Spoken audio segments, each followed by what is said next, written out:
Dormir la siesta. En el día de hoy vamos a tratar un tema que está en la filosofía, creo que de los tiempos de los estoicos, que hizo eclosión a mediados del siglo XX con el existencialismo, que es el tema de la muerte.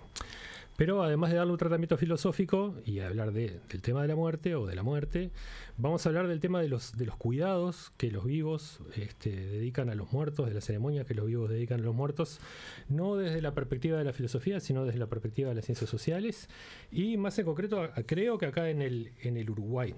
Para eso estamos con nuestra invitada Lorena Ardito. Muchas gracias. Lorena, bienvenida. Y con nuestra redactora, Carla Salina, que bueno, Carla, presentanos a la invitada y presentanos el tema, ¿te parece? Bueno, sí. Lorena Ardito es maestra con doble titulación, es socióloga egresada de la Universidad de la República, magíster en didáctica de educación superior por el Centro Latinoamericano de Economía Humana, es doctoranda en ciencias de la educación de la Ciudad de La Plata en Argentina. Actualmente es profesora en formación docente, tutora de trabajos de grado y posgrado en diferentes instituciones, investigadora en centros de formación en educación y en la Agencia Nacional de Investigación e Innovación. Muchas gracias, es un honor tenerte acá, Lore. Gracias a vos, gracias a vos. Si me permiten, me gustaría hacer como una breve introducción y algunas reflexiones sobre la cuestión de la muerte en términos más generales, capaz que con un abordaje un poquito más filosófico, pero brevemente, y después abordamos las investigaciones que has venido realizando. ¿Están de acuerdo? Sí, dale. Bueno, a mí me gustaría comenzar hablando de una de las obras literarias más antiguas conservadas de la humanidad, que es un poema de la antigua Mesopotamia. El poema data originalmente del 2100 a.C. y es el poema de Gilgamesh. Es una epopeya que narra hazañas del rey Gilgamesh con su amigo Enkidu, amigo de aventuras. Gilgamesh comienza una nueva aventura, un nuevo viaje tras la muerte de su querido amigo. ¿Y qué es lo que busca en ese viaje? Ni más ni menos que la inmortalidad. El propósito de ese viaje va a ser hallarla.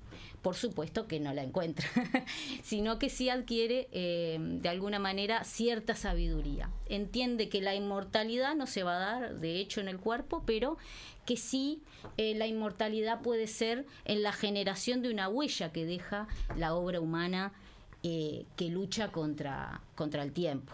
Y si hay alguien que lo logró es Gilgamesh, porque ahora hago el comentario sobre este poema que tiene más de 3.500 años de antigüedad. Llegó hasta acá. Entonces, la mortalidad, la conciencia de la finitud, el deseo de trascendencia son como los pilares del poema y los pilares de la reflexión filosófica y literaria a lo largo de la historia de la humanidad. O sea, es un tema muy propio de lo humano, ¿no? En la literatura, en las reflexiones filosóficas. Algunos ejemplos de la literatura los encontramos, por ejemplo, en las obras de Shakespeare. Shakespeare habla de la fragilidad, de la mortalidad humana. En Hamlet sostiene el cráneo de su mejor amigo Yorick. En esa tan conocida Ser o no ser se plantea esta cuestión de la fragilidad, de la mortalidad humana. También la temática se encuentra en el Aleph de Borges. Hay un cuento que se llama El Inmortal, donde Borges plantea la posibilidad de la inmortalidad que representaría para el ser humano, y uno pensaría que sería el mayor de los privilegios, pero es el mayor de los males. El mayor de los males. ¿Por qué? Porque despojaría al ser humano de lo que lo hace ser lo que es la condición de ser mortal. Es la condición de la finitud lo que hace, digo que son estas ideas de Borges muy interesantes, lo que hace es, o sea, lo propio del ser humano es ser un ser mortal. Y en esa condición crea cultura, crea lenguaje, arte, ciencia, religión, etcétera. Entonces, También desde la filosofía podríamos hablar, como tú lo dijiste, los estoicos, inclusive antes, ya con Platón se podría hablar sobre la filosofía, sobre el tema de la muerte. Yo traje ahora a Joseph Pieper, que es un filósofo alemán, que tiene una obra específica sobre la muerte, muerte e inmortalidad, que plantea que la muerte es un tema eminentemente filosófico. ¿Por qué? ¿Por qué es eminentemente filosófico? Porque la muerte plantea, la reflexión sobre la muerte plantea una reflexión sobre el ser en su totalidad. No solo en estos puntos que hablamos de la conciencia de la finitud, sino en ese planteo, en esa mirada de la realidad en su totalidad, esa mirada de la realidad de la existencia humana que acabamos de plantear, que es sumamente filosófica, la idea de lo superior, de lo trascendente y la del propósito, ¿no? La de un propósito frente a un límite. También plantea algo muy interesante, que es que reconocemos la muerte como un acontecimiento y sin embargo la negamos como un paso a la nada. O si no lo hacemos, la ignoramos en el continuo de la vida cotidiana. Y bueno, la muerte en la filosofía ha sido protagonista, sí, como decía Camilo, en la filosofía existencialista, también en el área de la antropología filosófica, que es la pregunta por quiénes somos, se ha extendido esa problemática a lo largo de la antigüedad, pero no solo ahí, sino también el concepto de la muerte, o la reflexión sobre la muerte, ha permitido que ciertos fundamentos para la producción de conocimiento, los problemas vinculados al alma, al dualismo mente-cuerpo, o sea, un montón de temas han surgido frente a esta cuestión del límite de la vida y esta conciencia, ¿no? Si es un castigo o un privilegio el sabernos mortales. Bueno, voy a nombrar algo del estoicismo, ya que lo trajiste, Camilo.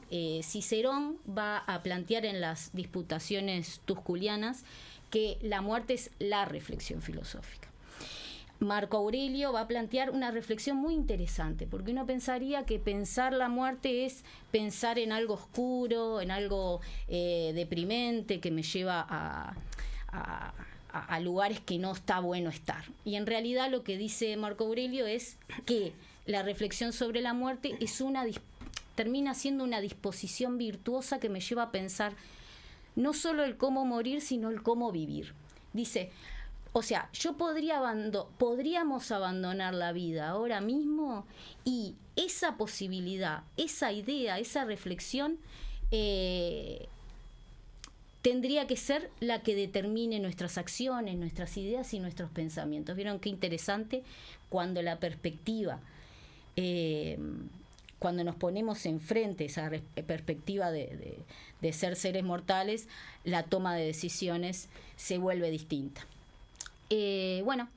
Esta conciencia de la finitud, esta humildad frente a Cronos, frente al tiempo que lo devora todo y de alguna manera nos ubica en ese lugar de humildad. Bueno, como para cerrar un poquito, Pieper, como les había dicho anteriormente, decía que la filosofía es eminentemente filosófica. Yo agregaría que que la muerte es eminentemente un problema filosófico. Yo agregaría que no es únicamente un problema filosófico. O sea, es un problema que por tratar la condición de lo humano se sostiene desde muchas patas disciplinarias, ¿no? La filosofía, por supuesto, la psicología, la antropología y la sociología. Y por eso es muy interesante, estoy muy agradecida que podamos pensar contigo, Lore, eso, ¿no? Cómo la sociología piensa la muerte. O sea, cómo trabaja sobre eso, qué toma de esas problemáticas, porque viste que en la filosofía tenemos como una panorámica diferente, más vinculada a aspectos, o sea, si tiene esa misma generalidad, cuáles son esas cualidades que hacen que la sociología pueda tomar ese objeto, ¿no?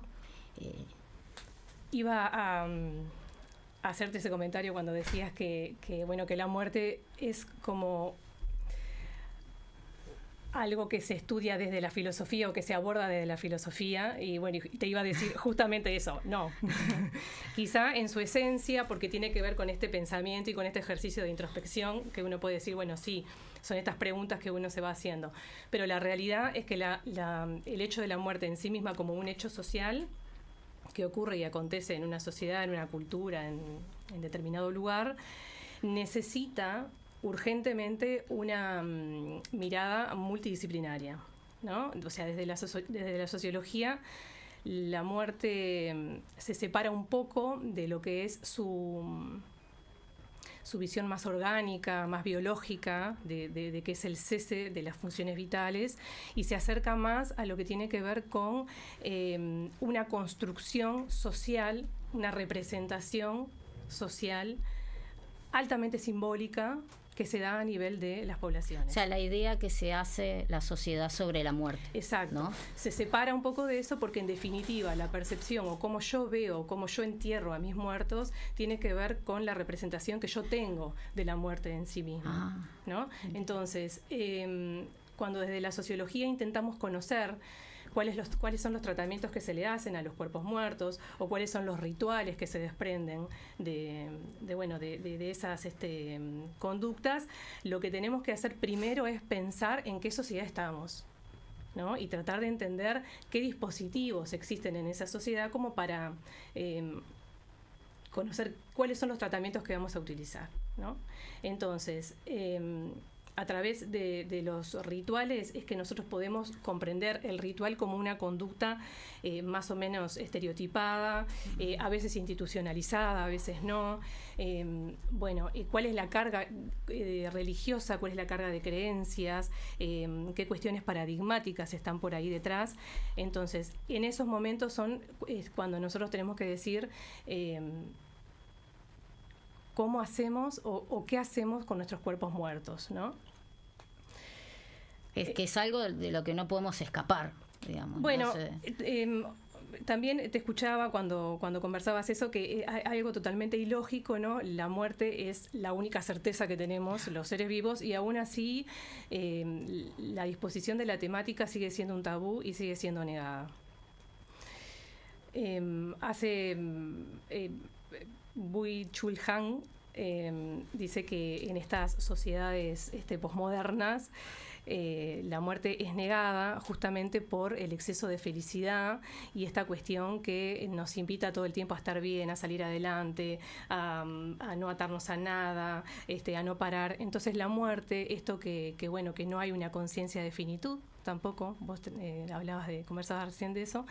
Al no haber una conciencia de finitud, lo que nos pasa es que son temas que van quedando escondidos, ¿no? Salvo para figuras públicas, ¿no? Pienso muerte de Indio Solari, muerte de Mujica. Bueno, las figuras públicas sí todavía tienen... Perdón, te estoy cortando, te lo dejo ahí. No, está bien. Hay un autor, Giddens, también, él comentaba esto, ¿no? Que no somos conscientes y no nos gusta hablar de nuestra propia muerte, sin embargo, nos atrae mucho la muerte de otros, ¿no? Y lejos de poder tenerlo como un ejemplo de conciencia y decir, bueno, en algún momento nos va a pasar a nosotros, no, lo tomamos en realidad como un hecho que sucede y no reflexionamos de una manera más filosófica, capaz, ¿no? Acerca de lo que es la muerte en sí misma. Bien. Entonces, desde la sociología podemos decir que el acto de morir es una realidad sociocultural, ¿tá? Y la significación que le damos a la muerte para la conciencia social constituye un objeto de estudio de representación colectiva. La sociología ve al hombre, al sujeto, no como un ser aislado, sino como parte de una estructura, está sujetado a esta cuestión de valores, creencias. Entonces, somos producto de eso. La sociología intenta comprender el sentido común, ¿no? ¿Cuáles son las cuestiones del sentido común? Y ese sentido común, lo que yo me pregunto es, ¿son decisiones personales, ¿no? ¿O son decisiones que están en el marco de algo más grande, ¿no? De una cuestión más macro. Bien, la sociología nos enseña que aunque la muerte es un evento individual, su gestión y el sentido que le damos son obviamente procesos colectivos. La sociología también analiza cómo las normas, los rituales y las culturas de cada sociedad determinan el significado del duelo, y la visibilidad de la muerte, evidenciando una tendencia moderna ¿a qué? A ocultarla o a negarla. Yo traje para leerles, si tenemos un tiempito, Pedro Barrán escribe Historia de la sensibilidad del Uruguay en sus dos pequeñas ediciones. La historia de la sensibilidad bárbara, que va de 1800 a 1860, y la historia de la sensibilidad civilizada o disciplinada, que va de 1860 a 1820. Él lo que hace es un recorrido a partir de 3 elementos o de 3 ejes, donde cuenta cómo vivía la sociedad uruguaya en ambos contextos. Entonces, para ello lo que toma es la violencia, el juego y la muerte, ¿no? Entonces dice, hacia fines del siglo XIX, esperen que estoy una antes. Acá. Dice, en la historia de la sensibilidad en el Uruguay, Pedro Barrán diferencia 2 épocas, el Uruguay bárbaro, de 1800 a 1860, y el Uruguay civilizado o disciplinado, de 1860 a 1920. El historiador recorre las maneras de sentir en el Uruguay a partir de estos 3 ejes, la violencia, la muerte y el juego. En la sensibilidad bárbara, la muerte llevaba a un momento compartido entre familia, entre vecinos, entre amigos, incluso participaban los niños en calidad de angelitos del cielo. La muerte era anunciada con bombos y platillos, escandalosamente a toda la comunidad, reafirmando el rasgo socializante de los funerales. No faltaba en aquella época la incidencia religiosa y jurídica en la muerte, pero además no faltaban elementos lúdicos y las formas festivas de la comunidad, abundante comida, abundante bebida, exhibición, baile y alegría. La sensibilidad bárbara convivía familiar y amistosamente con la muerte de los seres humanos. Además, el muerto y las manifestaciones de despedida, incluso de dolor, se exhibían en vez de ser ocultadas.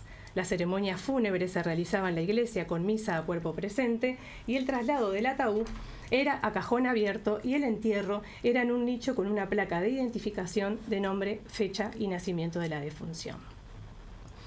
Hacia fines del siglo XIX, una nueva sensibilidad disciplinaba las prácticas de la muerte, embelleciéndola sí, pero ocultándola, reprimiendo el disfrute y llevándola a la vida privada de una empresa dedicada a servicios fúnebres. En el capítulo de la muerte temida y ocultada, Barrán señala la hegemonía del intelecto por sobre los sentimientos y el miedo en esta época que repugnó la asociación muerte-juego y solo permitió vincular a la muerte con la pompa, la seriedad de la vida y el temor. En efecto, la sensibilidad civilizada huye de la muerte y niega su presencia con el ocultamiento del muerto, como añade Barrán en la misma obra, huye de la realidad de la podredumbre del cuerpo. Esto es de 1990.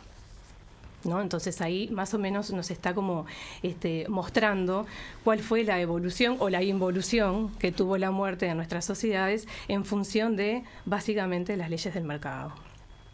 Una muerte que está mercantilizada, una muerte que apunta a la pompa fúnebre, una muerte que se niega, una muerte que es tabú, de eso no se habla, una muerte que cada vez socializa menos. Durkheim decía en el suicidio que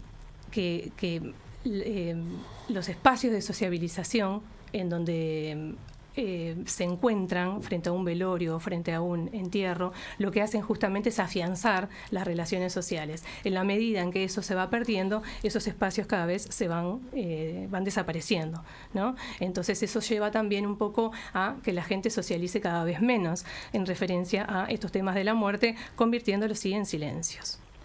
como en otras culturas eso no pasa, que hacen un panegírico donde dicen un discurso por la persona fallecida.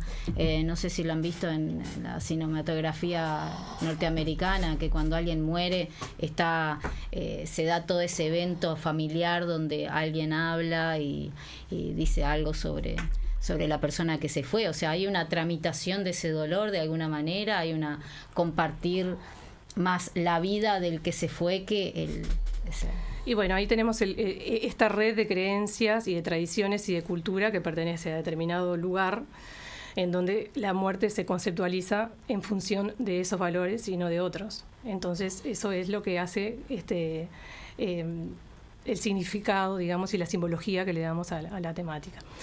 Yo tengo acá, hoy que conversabas acerca de el Indio Solari, que hice como un pequeño ejercicio, como para justamente identificar cuál es el ritual,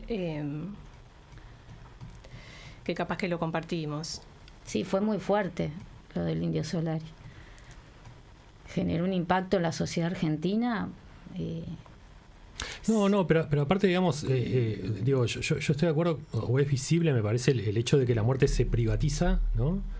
O sea, sí, pasa de la comunidad al ámbito de la familia, digamos, o al ámbito de lo más cercano, pasa de un ámbito de exhibición, un ámbito muy ritualizado, a un ámbito más bien de ocultamiento, más subjetivo. Pero, sin embargo, me parece que todavía hay, no todas las figuras públicas, ¿no? Ciertas figuras públicas que tienen un significado colectivo, como que recuperan esa dimensión colectiva del duelo, ¿no? Como un espacio donde hay que volcarse para hacer un enunciado acerca de lo que el vivo fue. Sí. ¿No? Y en una dimensión pública, pero es solo para notables, ¿no? Para homenajearlo. Exacto, claro, y solo para notables, o sea, no para, eso no está reservado, digamos, a todos, ¿no? Claro, sino que está reservado a un pequeño grupo de individuos que ni siquiera con cierta marco, visibilidad también, claro, ¿no? pero que no se la puede dar un marco institucional. No es que vos ocupes una situación, digamos, preeminente en la sociedad y ya por eso tengas ese lugar, se lo tiene que dar la gente. Sí. ¿No? Sí, sí. Y por eso opera con el Indio Solari, por eso opera con Mujica, o sea, con un gran artista, con un determinado político. Es dicotómico, ¿no? Pero no con aparatos institucionales, ¿no? Que suelen fallar en sus funerales de Estado. Sí. Es como, está interesante lo que decís, Camilo, porque es una mezcla entre que se habilita un espacio social, pero también no deja de haber todo un circuito de comercialización respecto de esa figura, aunque no esté en el ámbito, o sea, no sé qué término usar, pero parece que tener dos caras, ¿no? La cara de que se comparte el dolor y se sociabiliza ese dolor frente a determinada figura que generó un cambio, una ruptura o movilizó afectivamente, y por otro lado, muchas veces eso se convierte en un mercado o... ahora se venden más CDs del que murió, digo. O sea, cuando alguien muere se vende más su música, se venden más sus libros, aunque, o sea... Sí, que la muerte está rigurosamente mercantilizada, es un hecho. Yo recuerdo dolorosamente un episodio de fallecimiento de una persona muy querida.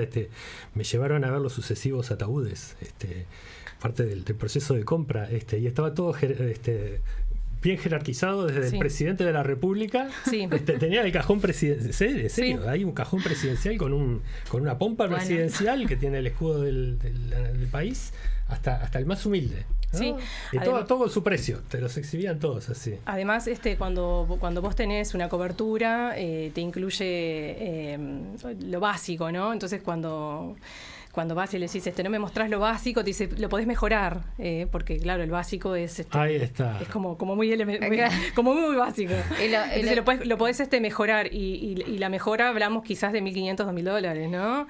Y después podés la corona y las flores, y después podés tener determinada simbología, determinadas figuras, que en qué diario vas a publicar, en uno o en otro, depende también Sí, y es un juego macabro porque juegan también con ¿cómo no le vas a poner un mejor ataúd? Sí, y después Mide hay lo que- buffet, el ¿no? En la afecto. sala velatoria también tenés la chance de tener azafata, tener buffet, café, ¿no?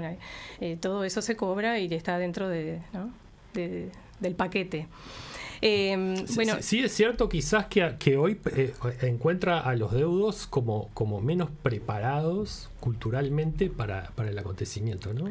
sí. O sea, antes, no sé, le estoy haciendo sociología barata, vos no sos la socióloga de verdad, pero me da la sensación de que en promedio la gente se ocupa del rito fúnebre después de que la persona murió, Sí. ¿no? Y no hay un mecanismo social que o bien le entras como en una previsora, ¿no? Entras como usuario de un servicio, pero no hay como una especie de preparación social quizás como había en otra época para el tema de la muerte. Sí, la muerte no cabe hoy en las sociedades actuales.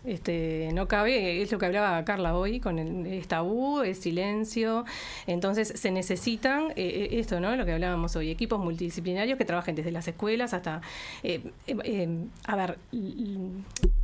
Mir escribió un libro de la cuestión del duelo y los cuidados paliativos en las escuelas, y él decía esto, ¿no? Los niños juegan a la muerte, porque te mato, matame, déjame, ¿no? Entonces, eso también uno puede, no es que esté ausente, hay silencios. Claro, es la muerte fetichizada de las películas de aventura, Sí, de los videojuegos, sí, ¿no? sí. Es la muerte sin muerte. El ejemplo que les contaba, ¿no? La muerte del Indio Solari, yo lo describí brevemente. Dice, puse una foto en el estado, no puse nada, ni fechas, ni simbología, ni nada. O sea, quien sabía y lo seguía el Indio Solari podía reconocer que ponía la foto porque había fallecido, ¿no? Recibí 108 vistas, yo lo subí al WhatsApp. De esas 108 vistas, 20 me comentaron. Los 20 hacían alusión a... Qué lástima, una pérdida total, emojis llorando y tristes. Ay, qué triste noticia, la música está de luto, se fue un grande. ¿Cuántos temas nos quedamos sin escuchar? ¿No? Entonces, todo esto, de alguna manera, muestra una concepción de muerte que tenemos, al menos en esta pequeña muestra que yo pude recibir a través de los estados de WhatsApp, ¿no? Entonces, yo me preguntaba, ¿no? Nunca se hizo ninguna referencia al estado de salud del Indio Solari, ¿no? Que él estaba muy enfermo, que hacía mucho tiempo que venía luchando con una enfermedad, que quizás él ya no quería vivir. De hecho, hay un tema ahí, es como que él se está despidiendo. Nadie contempló la posibilidad de decir, ay, qué suerte, por fin, ya no sufre, a partir de ahora la energía de él va a estar en otro lado, ¿no? Entonces, de esos 20 mensajes, ninguno hacía referencia a esta otra visión de la muerte, ¿no? Simplemente un ejercicio que hice. Ejemplo de ritual.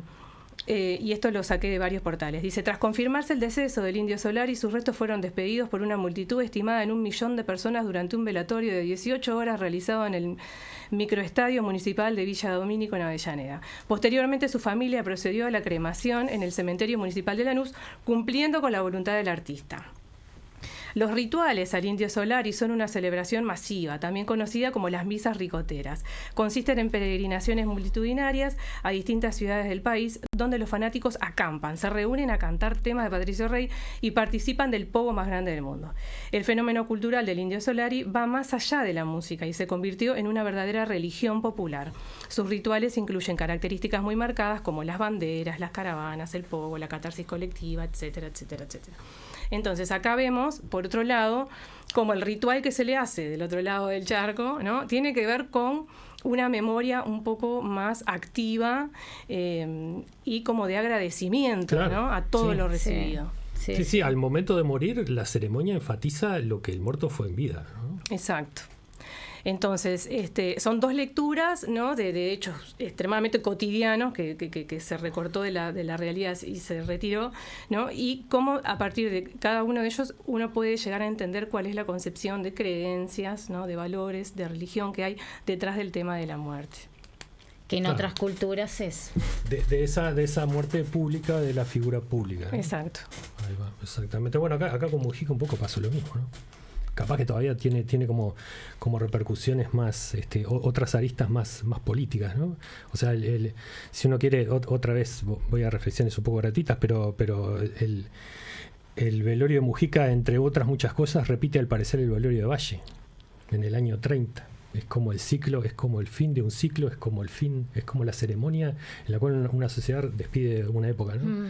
Venía pensando en eso ahora, cómo si vos querés el velorio de Valle cerró el primer vallismo, cómo el velorio de Mujica cerró el primer progresismo, ¿no? Sí. Y cómo esa figura pudo, uno veía como la adherencia que tenía en la sociedad esa figura, ¿no? Gente muy sencilla llorando, funcionarios del gobierno que lo fueron a saludar, una dimensión oficial con el ejército y que hacían filas para pasar por ahí, personas para mirarlo, muy diferentes, para agradecerle. o sea, no. y con distintos tipos de duelo. Y con distintos tipos de duelo y la irradiación de esa figura capaz de generar todas esas imágenes en tantos grupos, ¿no? Tantas imágenes en tantos grupos y ponerlos todos juntos en un espacio público.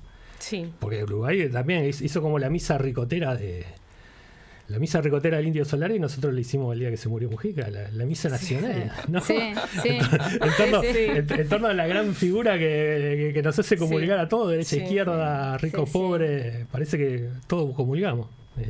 Bien. Te pone en un espacio de reflexión, es interesante la muerte por ese lado, ¿no? Te para en un lugar de reconocimiento, en un lugar de reflexión, de ejercicio, de introspección.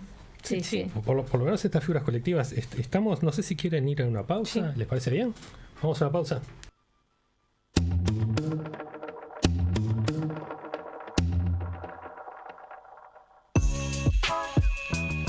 Bueno, regresamos, como siempre, en compañía de los controles de Gastón Pepe. Voy a pasar un par de avisos. Aviso 1, el lunes que viene vamos a estar con Aníbal Corti. Aníbal al final nos dijo que se va a hablar de teoría de la argumentación, va a hablar del tema de patologías del discurso, que es un tema que está investigando. Lo queremos mucho, Aníbal. Saludos a Aníbal. Un grande entre los grandes. Y después voy a pasar un aviso que nos pasó Ana Clara Polakov. Ana Clara dice, está haciendo una investigación y dice, en el marco de un proyecto financiado por la ANI, estamos estudiando cómo interpretan ciertas expresiones los uruguayos. Nos ayudarías mucho llenando este breve cuestionario para el que te pedimos uses auriculares. Lo puede completar cualquier uruguayo mayor de 18 años y vamos a pasar una imagen que la estamos pasando ahora, que la gente lo va a poder ver en YouTube, con la dirección web para poder llenar esa encuesta. Bueno, regresamos con el tema de rituales funerarios en la institución social de la muerte. No sé, Carla, ¿cómo seguimos? No, me da curiosidad un poquito. Estábamos hablando recién en el corte, podríamos abordar un poquito esos temas, pero quizás que para el tiempo que nos queda, que nos cuentes un poco sobre, esa investigación que venís haciendo o que hiciste en su momento sobre los rituales acá en el Uruguay, profundices un poquito más en esos temas, porque sabemos que hay poca gente por esta cuestión del tabú que ha desarrollado la temática. Sí, se ha investigado poco, al menos desde la sociología se ha investigado bastante poco. Veníamos conversando y me quedó esto por comentar acerca de, Foucault. Él dice que en esta mutación que hay acerca de los rituales mortuorios, también se da como un ocultamiento a las emociones, ¿no? Cómo nos cuesta mostrarle al otro que estamos tristes, que no quiero que me dé condolencia, no quiero que me abrace, no quiero mostrarme débil, ¿no? Y eso también va dejando de alguna manera espacios vacíos, ¿no? Que puedan llegar a dar lugar a esta fraternidad de la comunidad en acompañar al otro en su dolor, ¿no? También se ha ido perdiendo. Sí, está claro. Yo ahora pensando, ¿no? Hay como una muerte neoliberal que fue la muerte de los cementerios privados. Una de las novedades que trajo la década del 90 fue la aparición de cementerios privados y un determinado tipo de propaganda, ¿no? Y de imagen de la muerte en los cementerios privados. Sí, con nombres muy llamativos y muy tentadores, ¿no? Exacto. Que pasa por eso, pasa como una especie de muerte anglosajona, una muerte que no es patética, una muerte que no tiene dimensión colectiva y que generalmente es vista como desde la dimensión de una memoria ya lejana del del muerto, ¿no? Sí, Claro. O sea, Cuestión me acuerdo de una señora rubia, muy madura, muy con un trajecito Chanel, que iba Sí. con una corona de florcita chiquitita, por un campo soleado, con un césped, Sí. a un lugar y depositaba ahí la Con corona. paisajes hermosos Ahí y con está. nombres que te evocan tranquilidad y que te evocan no tristeza, sino descansos tranquilos y que van más allá y qué sé yo, y que en realidad si uno lo mira en profundidad, no es más que negar la muerte, ¿no? Así como los rituales que tratan de embellecer al muerto, aquellos que tratan también de reducirlo, o sea, no es más que son rituales que niegan el proceso de muerte, ¿no? Y ahí volvemos al inicio. ¿Cuál es la concepción que tenemos, ¿no? ¿Qué nos está pasando con la muerte? ¿Por qué la negamos? ¿Por qué seguimos sin hablar de ella, ¿no? Sabiendo de que tenemos la certeza de que nos va a pasar a todos, ¿no? Bien, la investigación que yo realicé en realidad hace un tiempo fue en el marco de la tesis de grado y tiene que ver con los tratamientos que se le realizan a los cuerpos muertos, básicamente, ¿no? Dentro de tratamientos tiene que ver con tratamientos y con rituales. Por una cuestión de orden, cuando yo arranco la investigación, entiendo de que los tratamientos que se le hacen a los cuerpos muertos no son todos los mismos, que esto tiene que ver con es en función de dónde falleciste, cómo y cuándo, ¿no? No es lo mismo una persona que fallece en un accidente de tránsito, que queda en la calle, el tratamiento que se le hace a ese cuerpo no es el mismo que se le hace en un hospital a un muerto que estaba institucionalizado. Entonces tuve que recortar solamente a los muertos hospitalizados. Entonces ahí me encontré con ciertas prácticas y ciertos rituales que se ejercen sobre ese cuerpo que, en ocasiones tienen base legal y en ocasiones también tienen una base de rituales, creencias y cuestiones más como personales, digamos. Y después también traté cuestiones que acontecen en 3 instancias que vienen después, digamos, la del hospital o morgue, casa velatoria y cementerio, ¿tá? Entonces, ahí lo que hice, pude describir cuáles fueron todas aquellos tratamientos y aquellos rituales que se realizaron a esos cuerpos. Anécdotas muchas. También me interesó conocer acerca de la percepción que tenían los deudos acerca de la muerte, por qué tomaban la decisión que tomaban frente al cuerpo muerto, porque si eran peticiones especiales o si lo hacían porque, eso develó también cuestiones socioculturales, históricas. La mayoría de las veces la respuesta era porque lo venimos haciendo en familias desde hace muchos años, entonces lo hacemos así. Pero generalmente la tendencia tiene que ver con esto de que se reducen estos espacios de compartir, ¿no? O de darle al muerto el ritual que uno puede decir, es la última vez que voy a estar en contacto con él. Quizás puedo llegar a velarlo, no 24 horas, pero de repente, la realidad dijo que eso cada vez se acorta más. Cada vez queremos hacerlo más rápido, que nos cause menos dolor. Y una pregunta, Lorena, ¿cómo accediste al campo? O sea, ¿es una investigación empírica de campo? Sí. ¿Trabajaste con datos que ya andaban en la ida y la vuelta? Sí, yo hice entrevistas a deudos, a gente que había perdido recientemente un familiar querido. Tenía que ser un familiar como para justamente entender que realmente le interesaba a la persona y la quería y cuál fue el tratamiento que le hizo. Y después entrevisté a personal que trabaja directamente con el cuerpo muerto. Estuve en morgue, estuve en casa velatoria, estuve en cementerio, pude entrevistar a gente de necrópolis, a gente encargada de enterrar, de levantar. Como un proceso todo. Todos aquellos que tuvieron directo tratamiento con el cuerpo muerto, yo entrevisté. ¿no? Entonces, bueno, ahí sí hay tratamientos obviamente que se repiten por cuestiones legales, de higiene, de cuidado ambiental y qué sé yo. Y después, bueno, hay otras que sí, que te cuentan, ¿no? Que los rituales evidentemente tienen que ver con esta gran carga altamente simbólica que bueno, que cada familiar le hace al cuerpo muerto, ¿no? ¿Y ves uniformidad? ¿Ves varianza? Sí, Si hay variación, ¿a qué corresponde? ¿Eso lo pudiste detectar? Sí, las variaciones tienen que ver con fundamentalmente con las creencias que tienen, ¿no? ¿Creencias, verdad, religioso? Creencias, sí, religiosas o de repente, qué sé yo, las cuestiones de banderas, mucha bandera, mucha, de repente alguna cruz, alguna guitarra, alguna...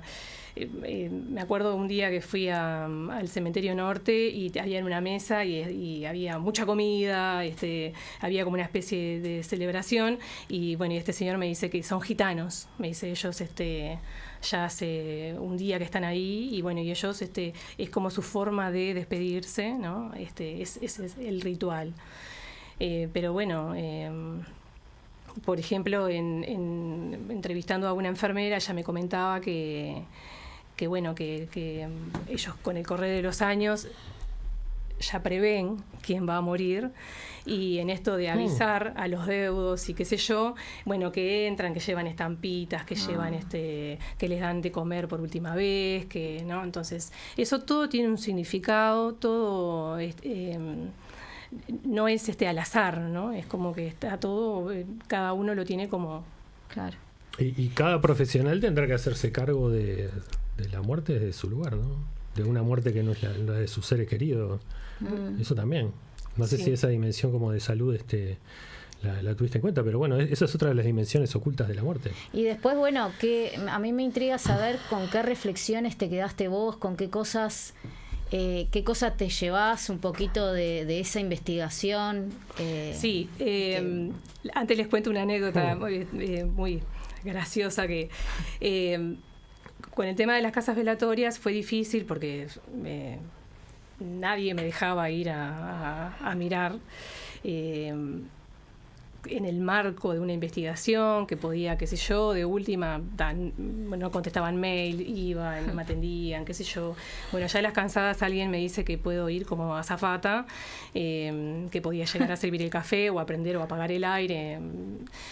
Pero al final me dijeron que no, que tampoco. Entonces, bueno, una compañera me dice, ¿por qué no llamas a alguna empresa fúnebre del interior? Que ahí hay como... Y bueno, y efectivamente me comunico y me aceptan, ¿no? Entonces me dicen que sí, que vaya, que no me preocupe porque todos los días moría alguien. Entonces yo lo que quería ver era cuál era el tratamiento que se le hacía al cuerpo. Lo quería ver, lo quería escribir, quería... Y bueno, y me fui hasta allá. No te preocupes que todos los días muere alguien. Me digo, no te preocupes que todos los días muere alguien. Vas a tener material para... Claro, pero yo dije, ¿cuándo voy? Ay. Me dice, vos vení tranquila porque acá todos los días alguien muere. Bueno, la cuestión es que fui a las 8 de la mañana, me instalé y ese día no murió nadie. Pero bueno, pude conocer el lugar donde bueno, se preparaba ese cuerpo, cómo llegaba del hospital, el tratamiento que le habían hecho en el hospital, si efectivamente era el que bueno, que a mí me habían de alguna manera contado que se hacía. Nunca pudiste ver nada, entonces. Nunca pude ver un cuerpo muerto y el tratamiento que se le hacía. Sí me lo relató quien hacía ese... Sintomático de eso que vos decías antes, ¿no? Sintomático de esa ocultación. Sí. No se le revela ni siquiera a alguien que está haciendo investigación. Sí. O hay o se es renuente a mostrar, ¿no? Sí. O la tecnología, cómo juega ahora en... no me quiero perder con una cosa. Y es que yo veo, hay sí algo que vos decías con respecto al Cementerio del Norte, que es la afirmación de lo que es idiosincrático en el individuo, en el más allá y sin importar ninguna jerarquía. O sea, vos podés estar en tu tumba con tu identidad de hincha de Huracán Buceo. Sí. ¿no? En este presente, cosa Sí. que de repente en el siglo XIX hubiera sido rarísimo. Sí. Te hubieran puesto como padre, te hubieran puesto, no sé, todos tus redes Sí, sociales, sí, ¿no? claro, esposo, padre, padre, esposo, cristiano, empresario, hombre público, pero nunca te hubieran puesto como aficionado, yo qué sé, a los automóviles Fiat. Sí, sí. Sin embargo, hoy eso está, ¿no? Y en los cementerios privados también, ¿eh? Ajá. En los cementerios privados vos vas y en las tumbas, que bueno, que es es como bien diferente, ¿no? La estética. También ves de todo. Ahí va, que eso se parece también, otra divagación, se parece mucho a la antigüedad. A mí una de las cosas que me llama la atención o sea, uno ve el paso del paganismo al cristianismo en Roma, donde abundan las tumbas, está todo lleno de sarcófagos, en las imágenes de los sarcófagos. Y las imágenes antiguas son así, son bien idiosincráticas. Un tipo le gustaba la casa de los jabalíes, ponía la casa de los jabalíes, a otro le gustaba tocar el laúd, se ponía a sí mismo tocando el laúd. Sí. No había como ese estereotipo que después vino con el cristianismo, ¿no? Y que entierran al muerto con sus pertenencias, ¿no? Porque con su bandera, con sus cosas, así como más preciadas. Y sin filtro. O sea, si a mí me gustan los tallarines, me ponen un plato de tallarines.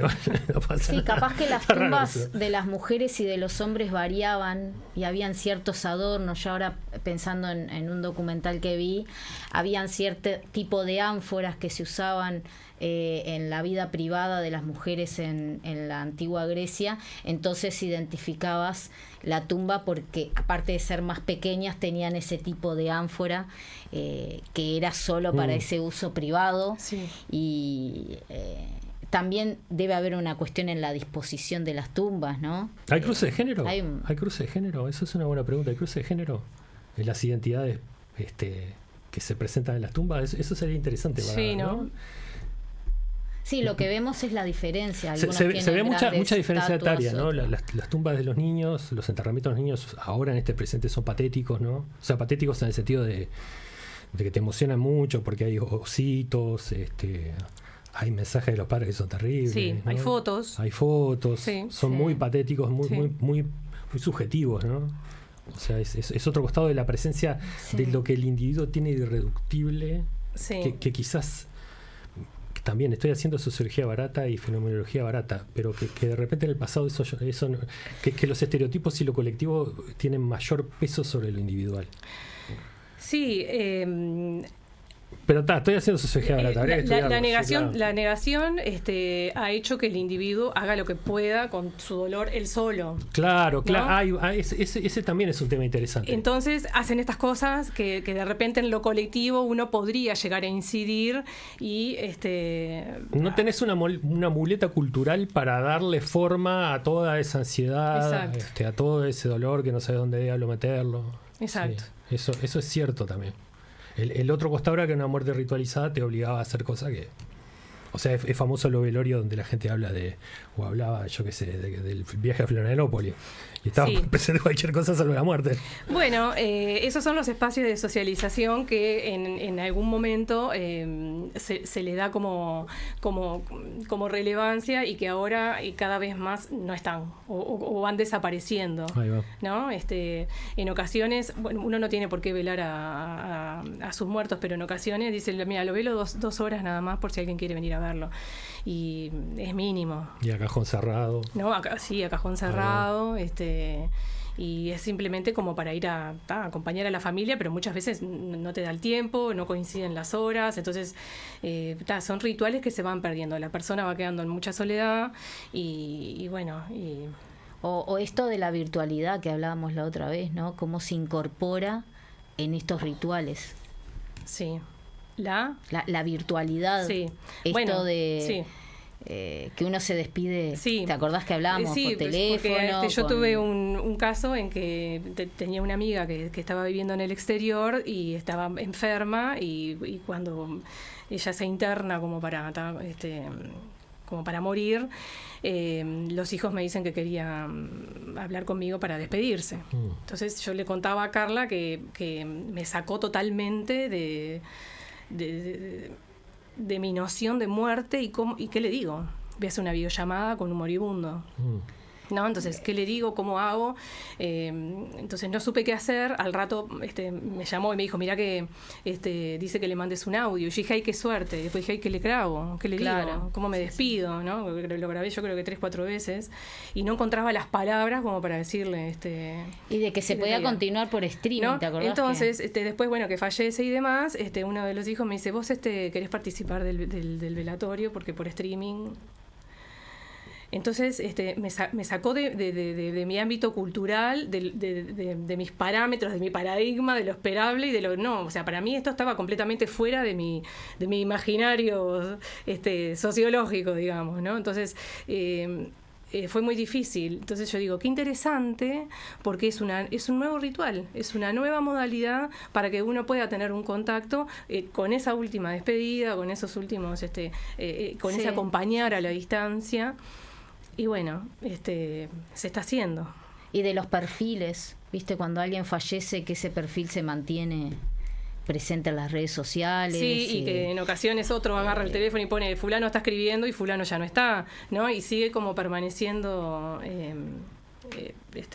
esa persona entre nosotros a través de las fotos, a través de, bueno, ahora que fue el Día del Padre el otro día, un montón de gente subió fotos con su papá ya fallecido, ¿no? Entonces, como también hay una negación ahí en el fondo, ¿no? Pues ya no está, obviamente se comprende, ¿no? Pero también tiene que ver con una negación. Básicamente lo que arrojó, entre otros datos, este trabajo tiene que ver con lo que venimos conversando, la reducción de los espacios compartidos, ¿no? de muerte, la no superación de un duelo, la no aceptación de la muerte lleva a un duelo mal hecho, ¿no? Que después trae circunstancias psicológicas o de integración, ¿no? Entonces, bueno, justamente lo que estos autores apuntan es a recuperar esos espacios.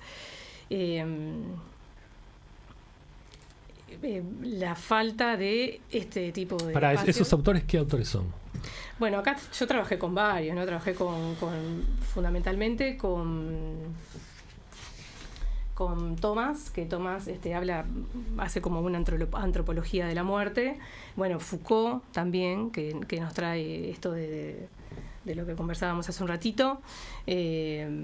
Trabajamos con Giddens. Tomás, ¿quién es ese Tomás? No lo tengo como para la audiencia. Louis Vincent Thomas, él trabaja con la antropología de la muerte y justamente lo que plantea, ¿no? Es todo el tema de los rituales y cómo esto va avanzando o no en función de cuáles son los intereses fundamentalmente económicos, pero también políticos, que tienen las sociedades determinadas, ¿no? Cómo la muerte se va asociando de alguna manera, se va agarrando, ¿no? De estas distintas cuestiones históricas y en función de eso se va transformando. No son decisiones personales, son decisiones que están atajadas, agarradas y sujetadas a una red de interdependencia. Y bueno, de ahí esas variables que van teniendo movimiento. Está claro que en este modelo de sociedad no hay un lugar para la muerte. Está claro. O sea, en general para la muerte de todo el mundo, digamos, ¿no? Sí. Es lo que vos decías al comienzo. Capaz, Lore, si querés, como para ir cerrando... algunas reflexiones finales. Sí, conversábamos de generar estos espacios como cuestiones fundamentales para poner el tema sobre la mesa. De la muerte no se habla así, de la muerte se tiene que hablar. Uno tiene que decir lo que piensa, lo que siente y en función de eso ver cómo uno puede empezar a tratarla. Desde la escuela, desde formación docente, en formación docente nos ha pasado de suicidios, que uno no sabe cómo tratarlos, entonces vas con esto de que, bueno, por suerte nadie me dijo nada, entonces yo no lo conversé, y no. Tiene que haber un abordaje desde lo multidisciplinar. Yo puedo dar mi aporte desde esta disciplina, pero vos desde la tuya me podés dar el tuyo y vos desde la tuya, ¿no? Entonces, así, bueno, tratar de abordarlo y por lo menos visibilizarlo. El tema está y hay que encararlo, ¿no? La muerte sigue siendo un tabú, sigue siendo negadora. La muerte está dentro de los engranajes de lo que es el mercado, la economía, y vive en función también de qué es lo que puedo rescatar yo como parte mercantil de la muerte. Te agarran en tu estado más vulnerable, entonces vos te haces socio también de esa categoría, ¿no? Y bueno, creo que... Y la reflexión de la resignificación, bueno, de esos rituales, capaz. Porque una vez que se visibilizan todas estas cuestiones que traes, ¿no?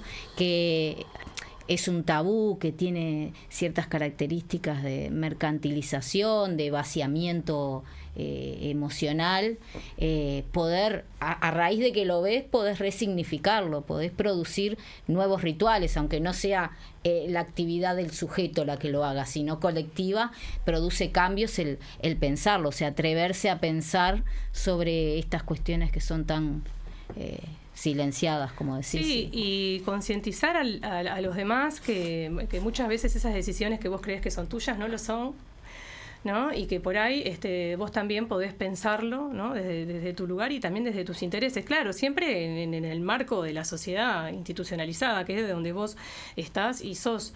Pero bueno, también pensar un poquito más allá de lo esperable, ¿no? De todos sabemos qué te espera, lo vas a velar, y bueno, sí, lo voy a velar. Y bueno, hay decisiones que vos dentro de este marco podés tomar. Y si a vos te hacen bien, creo que sería interesante, ¿no? Y recuperar como el cuidado, ¿no? Cuidado, una dimensión colectiva de cuidar los dedos, eso está súper interesante lo que estás planteando. Sí. Bueno, Carla, Lorena... Lo último, Lorena va con lo último. No agregarle más silencio al silencio. Bien, lindo, me encantó. Bueno, Carla, muchas gracias. Lorena, muchas gracias. Camilo, gracias, y Lore, será hasta el próximo programa que nos va a visitar Aníbal Corti. 107.7, la radio de la Universidad de la República.